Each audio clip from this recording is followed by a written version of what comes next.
Long ITA for squaring up with my son and disowning him after his girlfriend comes to me and tells me that he's been hitting her. People have read it. I need some advice and judgment. 49. Am a single father of 3 children. My wife passed away of cancer when my oldest was 13. It was very difficult for me to raise them. I would work 12, 16-hour shifts and would not be home most of the time. I was thankful that my kids were strong and independent. I would like to give a little background on myself. I grew up in an abusive household. My dad would physically abuse my mom and also beat my siblings and me. I have 4 younger siblings, 3 of them being girls. I was the oldest and would try to take the beatings for them. When I was old enough and strong enough, I squared up against my father. I did so as many times as I needed to. I never let him put his hands on them. My father ended up going to prison for battery, and we moved states. My kids' current ages are 24M, 21F, 17F. My daughters still live with me since they are going to college, but my son has moved out and made his life. My son has gotten a girlfriend and I have met her. She is a sweet, loving, and soft-natured girl, and I genuinely like her. She reminds me of my wife when she was younger. I invite my son and his girlfriend over for lunch and dinners quite often. They have now been dating for 3 years, and she would sometimes come over and help my daughters out with college stuff, or just come over to hang out with them. I love her as family and have told her so. 4 weeks ago, she came over, and when I opened the door, the first thing I saw was that she had a busted lip and a black eye, and her eye seemed to be dyed in blood. I immediately took her in and helped her. My daughters were also alarmed when they saw her, and when we asked her what happened, she told us that my son was the one who did it to her. I cried at hearing that, and I hugged her and begged her for my forgiveness. She told us all about it and apologized for not telling us sooner. This wasn't the first time he had hit her. I've asked her if she has told her parents or the cops, and she said that we were the first people she felt like going to. I cried. I reassured her that she was safe there and not to worry. I asked my daughters to clean up a spare bedroom for her, as she would be staying. I cannot describe how I was feeling, but you guys can imagine it. I spent hours just staring at the black TV screen looking at my reflection. A few days after she came to us, I invited my son over for dinner. I had her consent and knowledge to do so first. My son came over and I instructed my daughters to keep her in their rooms and to pretend they weren't there. When my son knocked on my door and I saw him again, I felt sick and my blood boiled. But I kept my composure and we sat down to eat. I kept looking at his hands and knuckles, and there were faint scrapes and marks. I asked my son basic questions, trying to seem normal and nice. But the whole time I didn't see him as my son anymore. I saw him as my father, and I didn't like that feeling. He acted normal until I asked him how everything was with his girlfriend, and he choked on his food for a moment and told me, "Everything is fine. She's just busy with work, and I haven't seen her in a while." I just nodded and said, "Oh, that's nice. Glad she's doing okay." We finished eating, and I washed the dishes. I stood right next to him and asked why he was beating his girlfriend. I said, "I think it's about time you stop bullshitting me about your girlfriend." He asked me what I was talking about, and I told him to stand up and put his hands up. I knew everything, and I was going to show him what it's like to be the weaker person. Before he could say another word, I swung at him, told him that this was the real deal. I did not hold back. I was going to teach my son what it feels like to get beat since he thought it was okay. I told him to keep his hands up and to defend himself. We fought, but I, of course, was going to be the last one standing.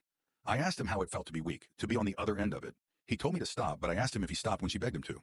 I didn't stop beating him until his girlfriend came downstairs and screamed at me to stop. He looked horrified at seeing her. I told him that he was lucky she didn't tell her dad because her dad would have made him bury his own grave. He was lucky no one told the cops because people in jail or prison aren't fond of men who beat women. That he was lucky I was not putting him down like the animal he is. I told him how disgusting I felt being the father of a man who beats his girlfriend. That he was no longer part of this family and to get the fuck out of my house.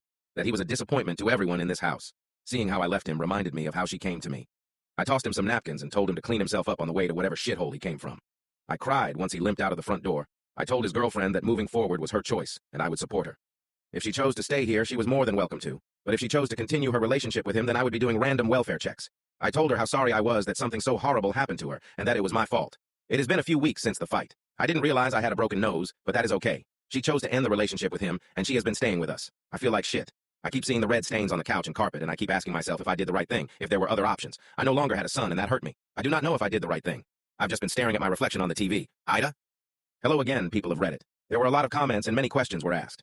One in particular that I found very interesting and even showed my daughters was what would have been my plan if my son won. My daughters have instructed me to quote the great Kanye. I guess we'll never know. I'm not sure if that's the saying, but I got that out the way now. There were a lot of you guys who recommended I reach out to my son, so I did. Yesterday, we agreed that I would go over to his apartment. I told my daughters and the ex that I would be going today to their brother's place. I asked the ex if she wanted me to grab some small things that she left over there. I went over to his place at 8 in the morning so we could get it out of the way as soon as we could. He shook my hand, but he kept his gaze low. His injuries seemed to be fine and were healing up nicely.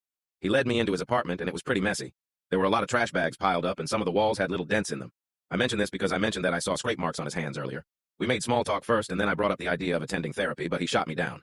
I told him that we needed to talk about his ex and his actions. He said, "I'm guessing she told you everything, right?" I told him yes, and asked him for the entire truth. It pretty much went like this. He lost his job 8 months ago after a huge layoff and was struggling with the bills, so his ex had to cover for him. He felt like a loser compared to her because of it. He couldn't find a job, and when she asked him about it, he snapped at her for trying to help him. That's pretty much how it started. After that, he just found it easy to smack her every time he felt less than her or if she made him look bad. I asked him a lot of questions, some vague, some detailed, but for the most part, it confirmed every story his ex had told us. so she wasn't lying to us. I told him that I was sorry I didn't hear him out at first, but that it was probably for the better that I didn't know the pathetic reasons he had for doing what he did.